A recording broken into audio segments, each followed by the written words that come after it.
하나님 말씀 열왕기상 22장입니다.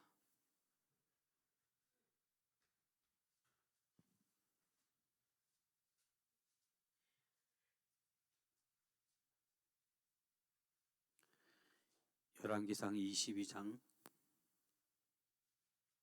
8절 말씀은 성남동을 대표해서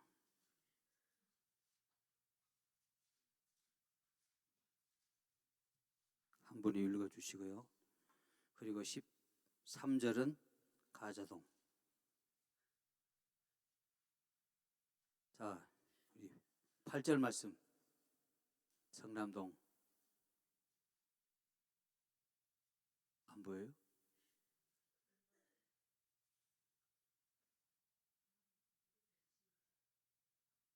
한 사람 읽어요. 시작. 여호사밧에게 이르되 오히려 임블라의 아들 미가야 한 사람이 있으니 저로 말미암아 여호와께 물을 수 있으나 저는 내게 대하여 길한 일을 예언하지 아니하고 흉한 일만 예언하기로 내가 저를 미워하나이다. 여호사밧이 가로되 왕이 그런 말씀을 마소서. 아멘. 13절. 미가야를 불러 한 사자가 일어나되 선지자들의 말이 여출을 구하여 왕에게 일하게 하니 청컨대 당신의 말도 저희 중 한 사람의 말처럼 일하게 하소서. 아멘.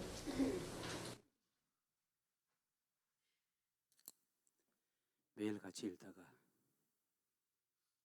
혼자 읽으라니까 또 갑자기 그냥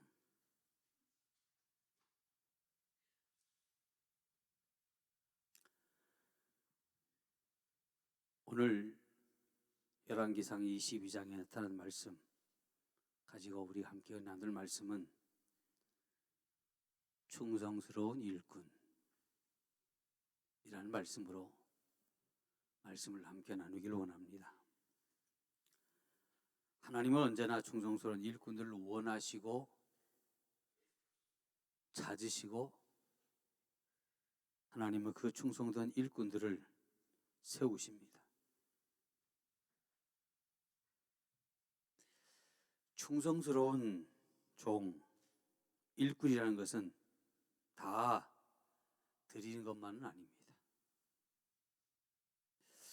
모든 사람들이 충성스럽다라고 하면 저 사람은 처음부터 끝까지 다 라고 생각하지만 다 그러하지 못할 때도 없지 않아 있습니다.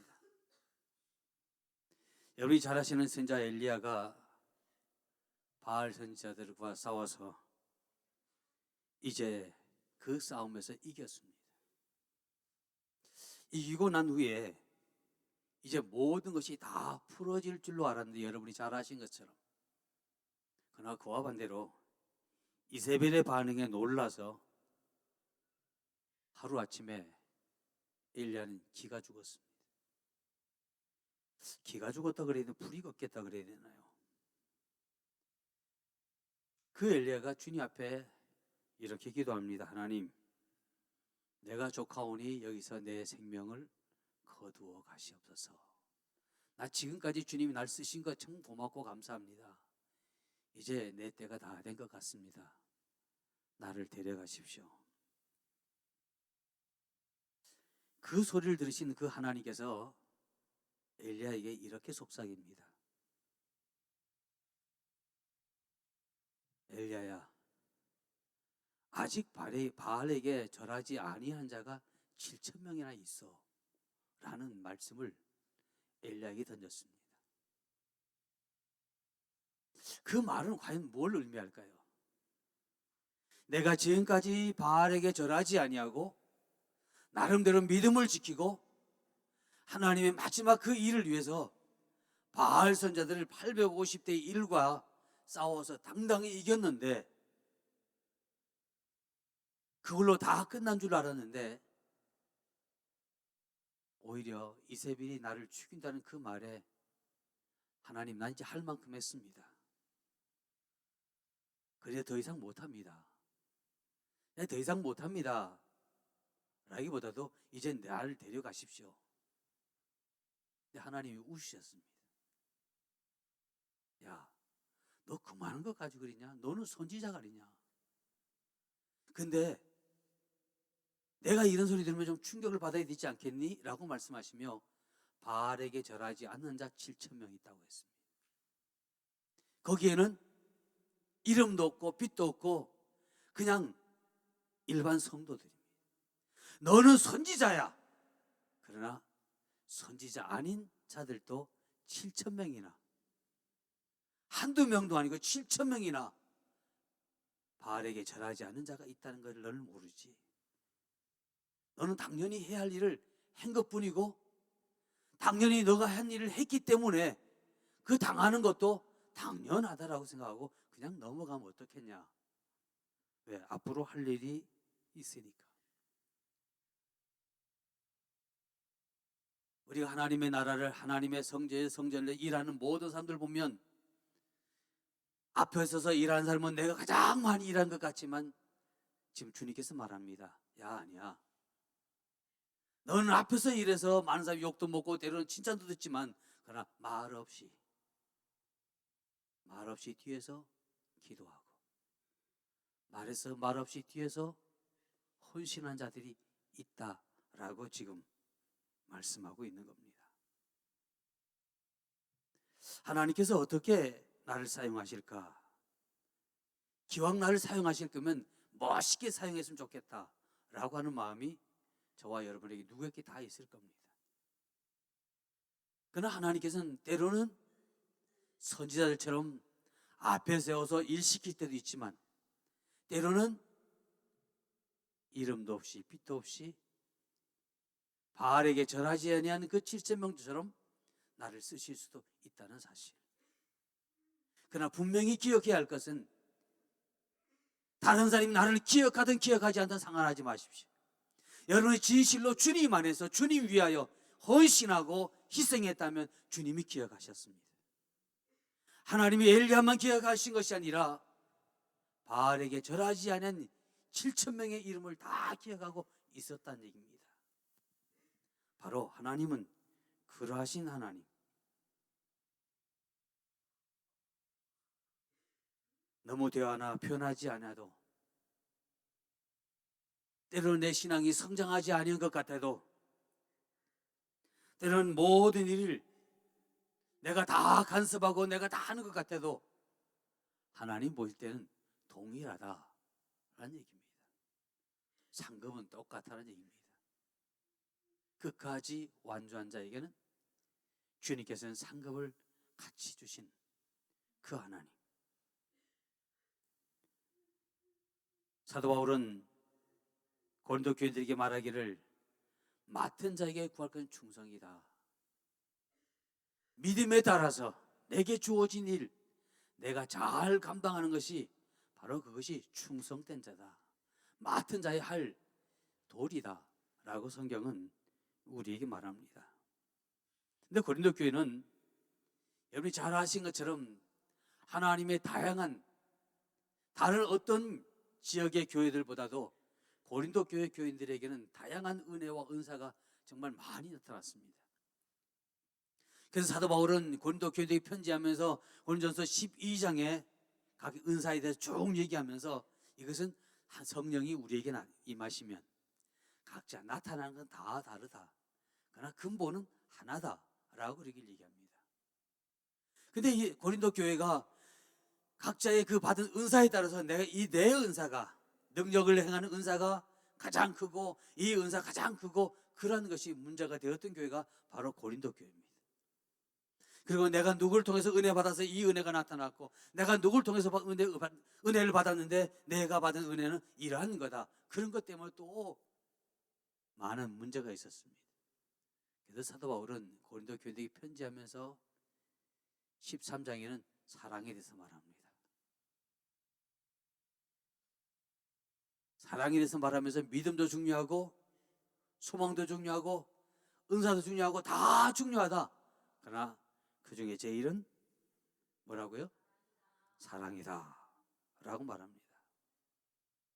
다시 이것을 바꿔서 말씀드리면 너희들이 아무리 충성하고 아무리 헌신하고 아무리 뭔가를 드리고 뭘 다 한다 할지라도 하나님을 향한 그 사랑이 결렬되어 있는 그 모든 것은 아무것도 아니다 라고 그렇게 표현할 수 있을 겁니다. 주님은 베드로에게 말합니다. 내가 날 사랑하느냐? 무조건 사랑하느냐라고 물었습니다. 조건 없이 사랑하느냐라고 물었습니다. 베드로는 고백합니다. 네, 사랑합니다. 베드로의 그 사랑의 고백은 이제 당신과 나의 관계는 떨어질 수 없는 그런 절친의 관계입니다. 그러기에 나는 친구로서 의리로서 사랑합니다. 주님이 원하신 답은 그 답이 아니었습니다. 내가 무조건 너를 사랑하시면 너도 나를 무조건 사랑하느냐고 또 물으셨습니다. 근데 베드로는 한결같이 절친의 사랑을 얘기합니다. 절친의 사랑을 고백했던 그 베드로는 주님이 못 박히시기 위해서 끌려가서 매를 맞으실 때 세 번 부인했습니다. 닭이 우는 그 소리에 그는 깨달았습니다. 아, 내가 정말 주님을 나의 절친이라고 그렇게 고백했는데, 그렇게 사랑한다고 했는데, 내가 그것을 깼다라고 하는 그 아픔을 가지고 그는 밖에 나와 통곡했습니다. 통곡한 그는 주를 위해서 열심히 일하다가 마지막 죽을 때 그는 십자가를 거꾸로 져서, 왜? 나는 내가 고백했던 그 고백을 지키지 못했기에 평생 죄된 마음으로 살면서 결국은 십자가를 거꾸로 졌답니다. 오늘 우리의 시대는 정말 하나님의 사람, 충성스러운 성도, 충성스러운 하나님의 사람이 필요한 시대가 바로 오늘 우리의 시대다. 시대가 악하면 악할수록 그런 믿음의 사람들이 점점 필요합니다. 우리 일반 교회 나가보면 많은 분들이 열심히 충성합니다. 과연 그 열심히 충성하는 그들의 마음 가운데 정말 주님을 얼마만큼 사랑하는지, 여러분이 주님을 위해서 헌신하고 수고하는데 과연 여러분이 수고하는 그 수고 위에 과연 여러분의 마음속에 주님을 얼마만큼 사랑하면서 헌신하고 수고하는지, 오늘 여러분의 그 헌신과 여러분의 그 수고에 주님을 향한 그 사랑의 마음이 함께 하시기를 주의 이름으로 축복합니다. 처음으로 드리고 첫 번째로 드리고 싶은 말씀은, 지금 우리 시대는 충성스러운 하나님의 사람이 필요할 때다라고 말씀을 드리고 싶습니다.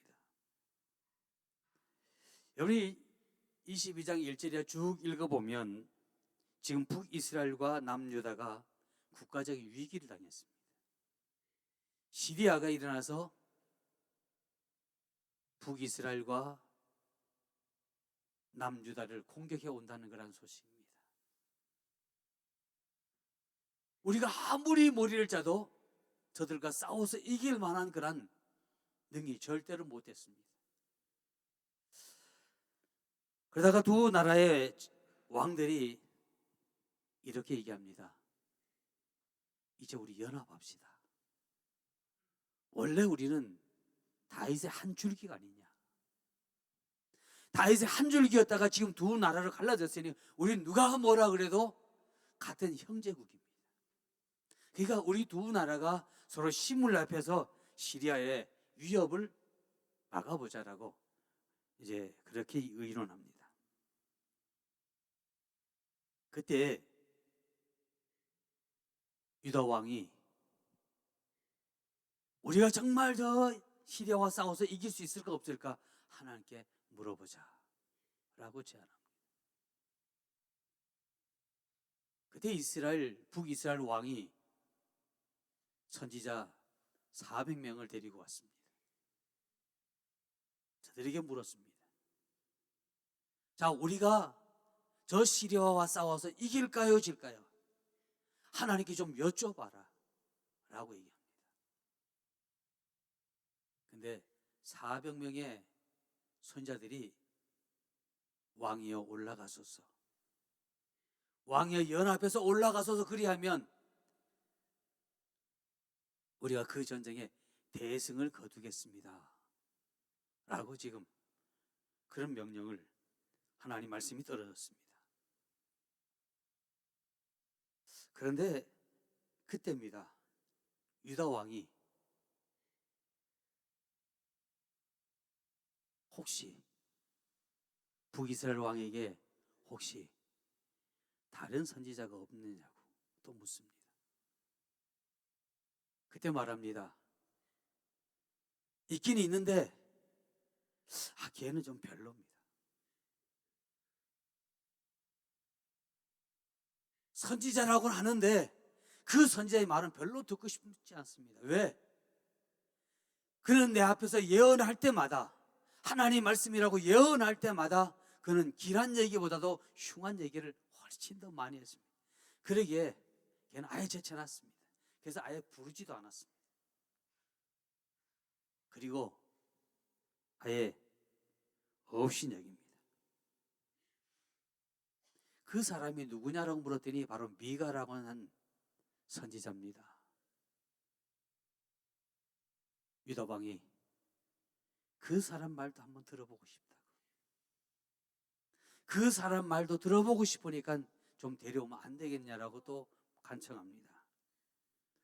그래서 북이스라엘 왕은 하는 수 없이 미가를 부릅니다. 자, 그 전에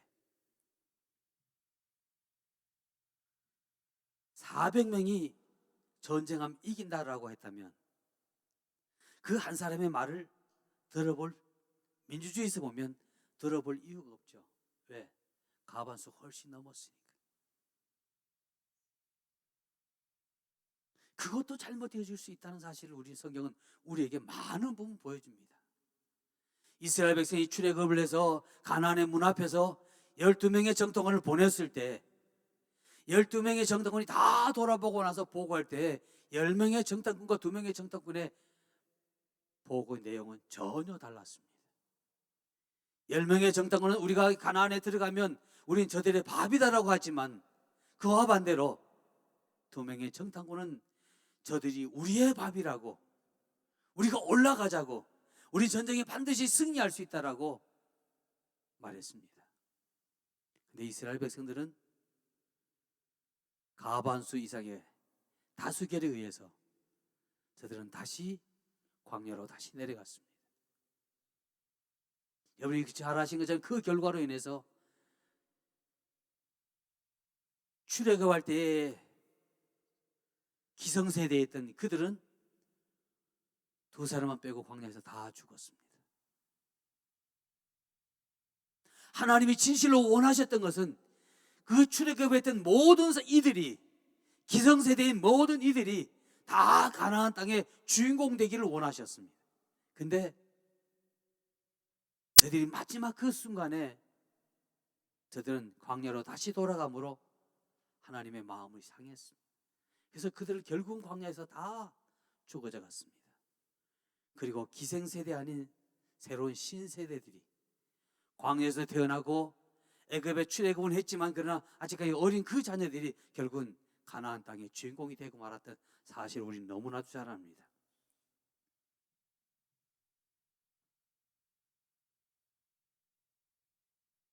유다 왕은 그래도 한 사람의 말을 더 듣고 싶어서 불렀습니다.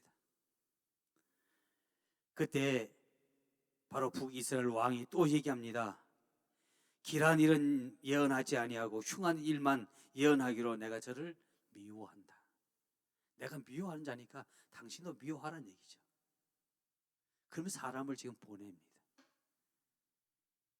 여러분 성경에는 뭐라고 되어 있나요? 누굴 보냈나요? 성경마다 조금씩 달라요. 사환을 보냈다, 뭐 사신을 보냈다, 이런 내용도 많더라고요. 근데 분명한 것은 그는 넷입니다. 넷을 보냈어요. 근데 이 넷의 마음속에는 그래도 미가 선지자에 대해서 그런 나쁜 감정이 아니라 나름대로 긍정적인 감정이 있는 것 같아요. 그 넷이가 미가 선지자를 만나서 하는 얘기입니다. 왕이 지금 당신을 불러서 먼저 얘기해 주는 거예요. 지금 우리가 이제 이스라엘과 우리 유다가 함께 더불어 시리아를 치려고 하는데 어떻게 할 물을 텐데, 선지자여, 미가 선지자는 이미 다른 선자들은 400명이 전쟁 오케이 사인 안 했다면 이제 당신도 올라가서 그렇게 말하소서. 왜? 왕에게 미움 보이는 것이 이 내시의 마음속에는 그게 안타까워서. 왜 안타까울까요? 사랑하기 때문에 안타까운 거예요. 그러한 말도 소스를 주었습니다. 그러나 그런 말을 들었음에도 불구하고 이 미가 선지자는 뭐라고 했나요? 올라가지 마소서. 전쟁하지 말라고 얘기합니다.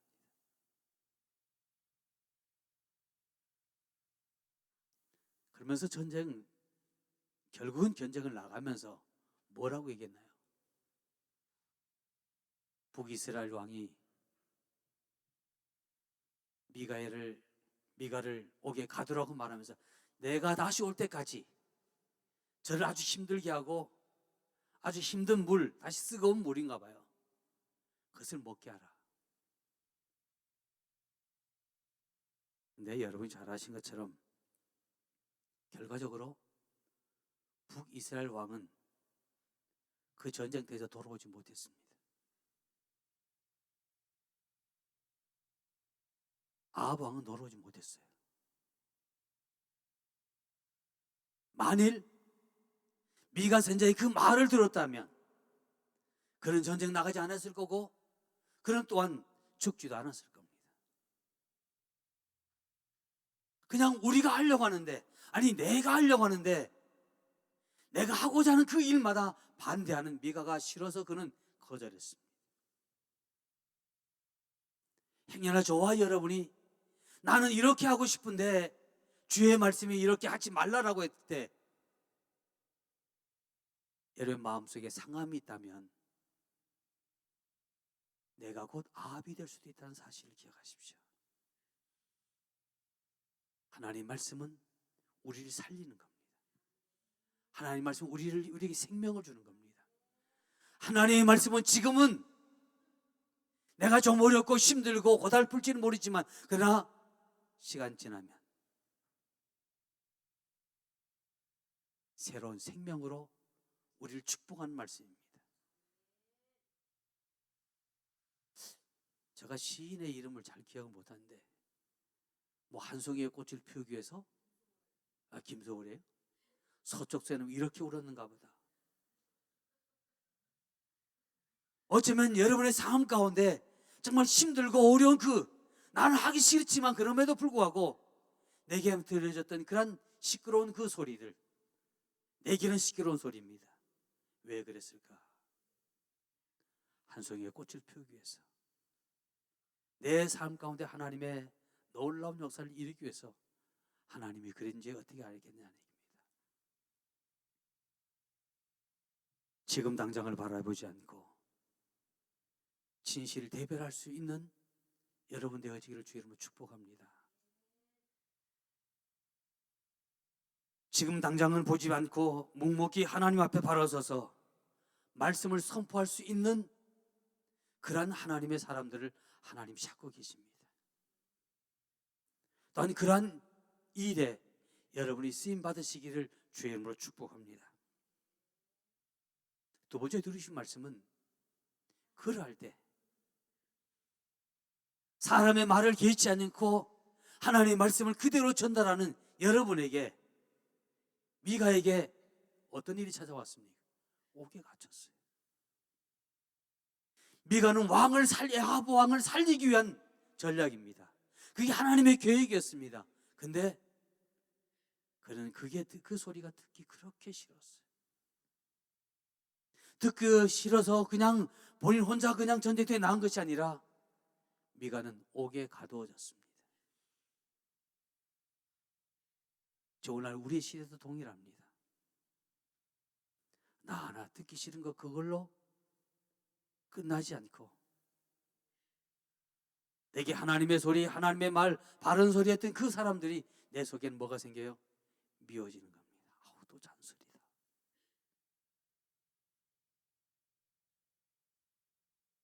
오늘 승쌤이 저 학생들 우리 공부할 때 어제 이제 찬양 연습하고 뭐 이것 때문에 카톡을 보냈는데 안 본 사람도 있고 뭐 대답 한마디도 안 했대. 전부 다 거기에 대해서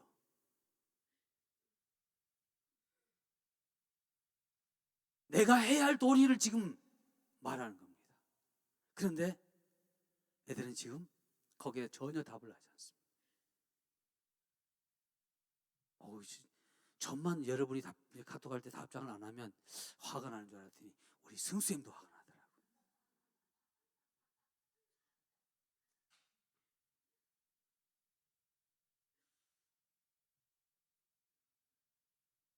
오늘 많은 사람들이 바른 소리 하는 걸 듣기 싫어합니다. 왜일까요?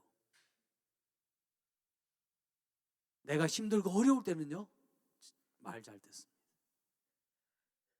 살만하거든. 지금 한번 그렇다고 해서 뭐 별 어떤 문제가 나타나지 않거든요. 그러니까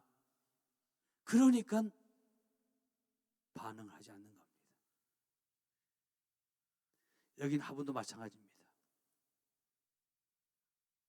이 라이락을 가지를 꺾으면 어떻게 될까요?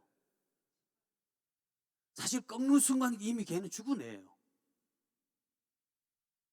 근데 우리는 죽었다 생각하지 않아요. 왜? 아직 꽃이 싱싱하게 있으니까. 근데 이것을 물에다가 넣어놓으면 더 오래는 가요. 그렇지만 어떻게 해요? 반드시 죽어요.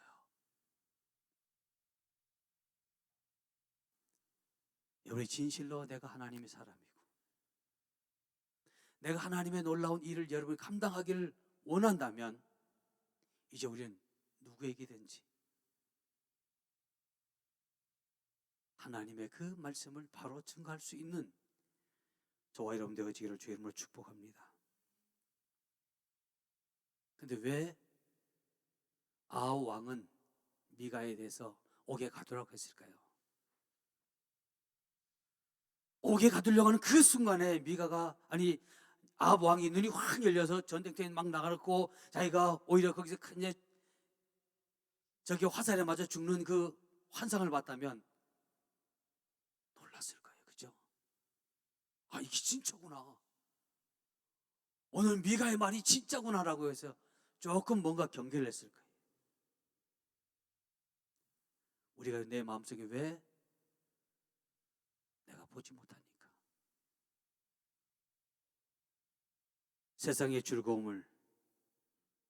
세상이 즐겁고 내가 하고 싶어하는 그것이 더 사랑하니까 안 들리는 거예요.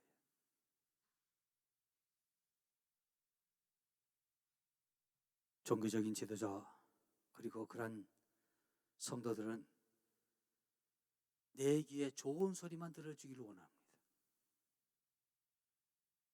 행여나 저와 여러분이 좋은 소리만 듣기를 원한다면 난 종교인이 아닌가? 믿는 성도가 아니라 종교인이 아닌가? 내가 주의 제자요, 내가 하나님 일을 감당하는 사람이라고 하면서도 나는 듣기 좋은 소리만 듣기를 원한다면 한번 여러분 자신을 다시 돌아봐야 돼요. 아합이 될 수 있다는 얘기입니다. 하나님과 전혀 상관없이 일할 수도 있다는 얘기입니다. 말틴 루터는 종교개혁을 일으킬 때 그의 마음속에 하나님과 뜨거운 마음이 있었어요.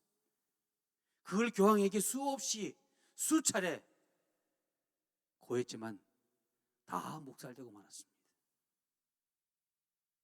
그래서 루터는 이대로 가다가는 안 되겠다 싶으니 그래서 종교개혁을 일으킨 겁니다. 마찬가지입니다. 저와 여러분의 신앙의 모든 삶도 남이 볼 때는 좀 이상하게 볼지 모르지만 그러나 우리의 삶 속에 내 귀에 좋은 소리만 듣기를 원한다면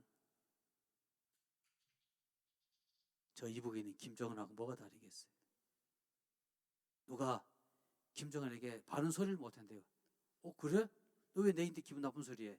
그 다음날 당장 처형이랍니다.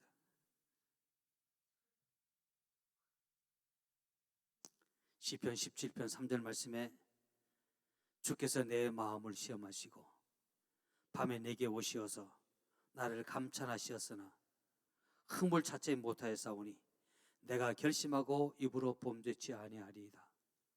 시편 기자는 고백했습니다.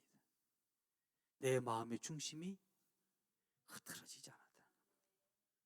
하나님께서 우리에게 원하신 그걸 원하신 거예요. 근데 시편 17편의 기자는 주께서 나를 시험하시고자 밤에 오셨대요. 밤이란 얘기는 내가 지금 환경이 어렵고 내 삶이 좀 힘든 그때 오셔서 지금 하나를 흔들어 보는 겁니다. 누구든지 그럴 때 되면 흔들릴 텐데 시편 17편의 그 기자는 흔들리지 않았더니 하나님이 인정하셨다는 얘기입니다. 그가 이렇게 쓸 수 있었던 것은 하나님 그러셨지만 내가 잘 지켰더니 하나님이 날 지금 세우셨습니다라는 보이지 않는 말이 이 말씀 속에 숨겨져 있습니다. 다윗은 하나님이 나를 감찰하시고 내가 범죄치 아니하였음을 하나님이 인정하셨고 결국은 하나님이 나를 다시 세웠습니다.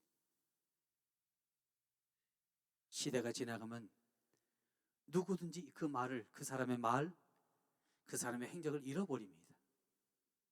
그러나 수천 년이 지났음에도 불구하고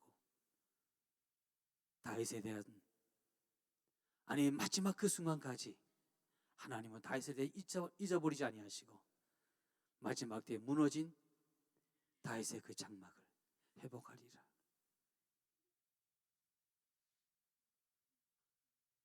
이것은 다윗에게만 주어진 얘기가 아니라 우리도 그러할 수 있다는 희망이 있습니다.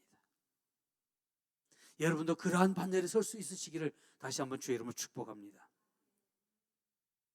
세 번째 들으신 말씀은 신실한 선자는 내 주위의 사람이 아니면 세상 사람들이 나를 별로 반가워하지 않는다 할지라도 하나님과 교제하며 그 하나님의 말씀대로 살아가시기를 주의 이름으로 축복합니다. 미가 선자는 거의 선자와 똑같이 선자여 400명의 선자들이 이미 이렇게 답이 나왔으니 이제는 당신은 거기다 숟갈 하나 더 얹기면 됩니다. 다시 뭘 하려고 하지 말고 그냥 400명이 한 그 말 가운데 그냥 당신의 숟가락에 얹기만 하면 됩니다. 내시에 그러한 간곡한 부탁이 있었음에도 불구하고 그는 전혀 힘들게 그렇게 살지 말고 어렵게 그렇게 살지 말고 고민스럽게 그렇게 살지 말고 그냥 한번 눈 감고 발 한번 내어디디면 되는데 라고 하는 내시의 그 유혹의 말이 오늘 우리에게도 들려옵니다. 현실은 우리에게 다가와서 힘들지 않아? 그러니까 한 번 눈 감아오. 한 번만. 그러면 또 어느 때는 얘기합니다. 꼭 너가 그렇게 해야만 돼. 한 번쯤은 괜찮아. 지금까지 한 게 어딘데? 라고 얘기합니다.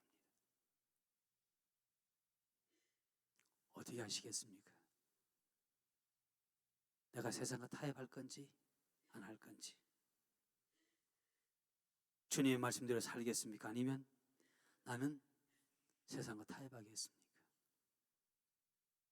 어쩌면 지금 내가 잠깐 세상의 그 말에 휩쓸려서 잠깐 마음의 유혹을 받아서 어쩌면 지금 여러분에게 여러분의 삶 가운데 하나님이 뭔가 하시기를 원하셨던 그 일이 지금 지체되고 있는지 어떻게 하십니까? 우리는 그런 생각 전혀 하지 않습니다. 지금 당장 우리 찬송의 가사처럼 내일 일은 난 몰라요. 하루하루 살아요. 모르기 때문에. 지금 내일 하나님이 내 삶 가운데 뭔가 행하실 그 일을 내가 모르기 때문에 우리는 힘들지 않아. 꼭 그렇게 해야 돼. 한 번만 이라는 그런 말로 세상이 우리에게 유혹할 때 우리는 거기에 붙들려서 망설이고 우린 뒤 한 걸음 더 뒤로 처지는 경우도 없지 않아 있습니다. 미가 선자는 400대 1에 싸움을 알고 있었지만 그러나 하나님의 말씀이기에 그들과 다른 답을 내어놓았습니다. 여호수아와 갈렙은 10대 2에게는 보고였지만 분노한 백성들이 돌로 쳐서 그들을 향해 던져 죽이려고 했지만 그럼에도 불구하고 굴하지 않고 본 그대로 말씀 안에서 그대로 선포했습니다. 그뿐만 아니라 엘리야는 850대 1의 싸움이었고 다니엘은 자기가 기도하면 죽을 수 있음에도 불구하고 전혀 개의치 않고 기도해야 하므로 사자의 굴 속에 빠팀을 당했습니다. 근데 그 나라 왕이 다니엘을 사자의 굴 속에 빠뜨려 놓고도 밤새도록 다니엘에 대한 마음 소갈이했습니다. 새벽같이 어느 누구 다 깨지 않았을 때도 그 왕은 밤잠을 설치다가 다니엘이 빠져있는 사자 굴 앞에 와서 다니엘아 다니엘아 불렀습니다. 하나님의 말씀은 여러분을 붙드십니다. 하나님의 말씀은 여러분을 지키십니다. 하나님의 말씀은 여러분 어떤 상황에서든지 우리를 축복으로 인도하십니다. 노아는 어떻습니까? 방주를 만든다고 할 때 노인네가 노망이 났다고 말하지 않았겠습니까? 그의 친구들도 그랬을 거고 나름대로 그 지역에서 명망이 있었음에도 불구하고 저 노인네 이제는 노망이 나서 집안 모든 것을 다 거들나게 생겼다고. 근데 더더욱 그런 것은 그의 자녀들은 그 아버지의 말에 따라 할 때 저 집안은 이제 망했다라고 했습니다. 그러나 노아가 정말 망했나요? 홍수가 나무로 인해서 그 식구들만 구원함을 입었습니다. 오늘 내가 조금 힘들지 않아? 꼭 그리 해야 돼? 한 번쯤이라고 하는 그런 마음이, 그런 속삭임이 내게 올 때 내가 우리 가정을 아니 내 후손들을 방주에서 영원히 살 수 있는 기회를 빼앗으려고 하는 어둠의 소리다라고 한번 생각해 볼 마음은 있는지 전 여러분에게 여쭤보고 싶습니다. 불가능해 보인다고 포기하는 이들이 많이 일어나는 이 시대에 믿음으로 말씀을 대언하는 하나님의 사람이 지금 우리 시대 가운데 필요합니다. 그러나 여러분 이걸 기억하십시오. 하나님 분명히 이 시대 가운데 우리에게 필요한 하나님 당신의 말씀을 당신의 일을 이루기 위해서 여러분을 선택하셨습니다. 그러나 우리가 훈련하지 아니하면